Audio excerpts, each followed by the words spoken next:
Perkenalkan, nama saya Desri Wakilulu, saya kelas 11 2. Pada kesempatan kali ini saya akan menjelaskan materi tentang sistem pencernaan makanan pada manusia yang meliputi pengertian dan yang kedua jenis-jenis zat makanan, yang ketiga fungsi alat pencernaan, yang keempat proses pencernaan, yang kelima gangguan dan penyakit pada sistem pencernaan, dan yang keenam adalah cara menjaga kesehatan sistem pencernaan.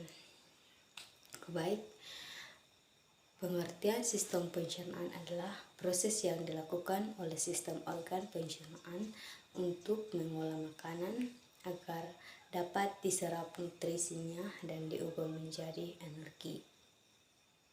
Yaitu jenis-jenis zat makanan. Yang pertama, karbohidrat. Karbohidrat berfungsi sebagai energi utama yang dihasilkan dari sagu, beras, jagung, dan kentang. Yang kedua, protein. Protein berfungsi sebagai zat pembangun tubuh yang dihasilkan dari protein hewani dan protein nabati. Protein nabati berasal dari tumbuhan seperti kacang-kacangan dan biji-bijian. Dan protein hewani dihasilkan dari hewan seperti daging, telur, ikan, dan susu. Dan yang ketiga yaitu lemak. Lemak berfungsi sebagai sumber energi paling besar yang dihasilkan dari makanan seperti daging, ikan, susu. Selanjutnya adalah fungsi alat pencernaan makanan. Yang pertama, mulut. Mulut berfungsi untuk mengunyah dan menghaluskan makanan. Yang kedua, kerongkongan. Kerongkongan berfungsi membawa makanan menuju lambung yang telah dihaluskan dari mulut menuju lambung. Kemudian yang ketiga adalah lambung. Lambung berfungsi untuk menampung makanan dan minuman serta mengolah dan mendorong makanan ke usus untuk penyerapan lebih lanjut. Yang berikut, usus halus. Usus halus berperan dalam proses penyerapan zat gizi dari makanan dan minuman. Dan yang selanjutnya adalah usus besar.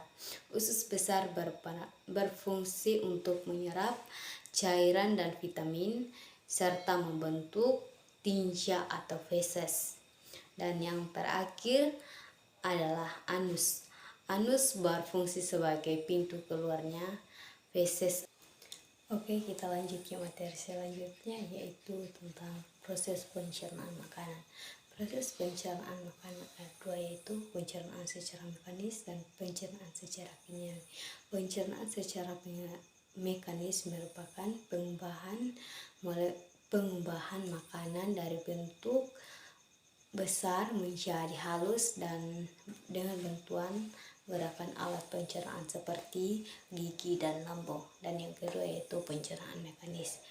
Pencernaan mekanis merupakan pelarutan makanan oleh enzim-enzim pencernaan atau mengubah makanan bermolekul besar menjadi molekul yang lebih kecil.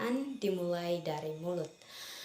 Makanan pertama kali masuk melalui mulut. Di dalam mulut terjadi pencernaan mekanis dan pencernaan kimiawi. Pencernaan mekanis dilakukan oleh gigi dan pencernaan kimiawi dilakukan oleh enzim-enzim seperti enzim amilase dan enzim maltosa.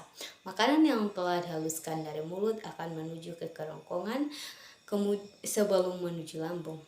Kemudian di kerongkongan terdapat gerakan peristaltik atau meremas guna untuk mendorong makanan menuju lambung. Di dalam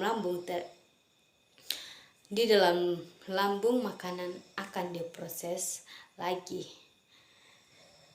Di dalam lambung terjadi juga pencernaan secara mekanis dan pencernaan secara kimiawi. Pencernaan secara mekanis dibantu oleh gerakan otot-otot lambung, sedangkan pencernaan secara kimiawi dibantu oleh enzim-enzim seperti enzim pepsin, HCl, dan juga renin.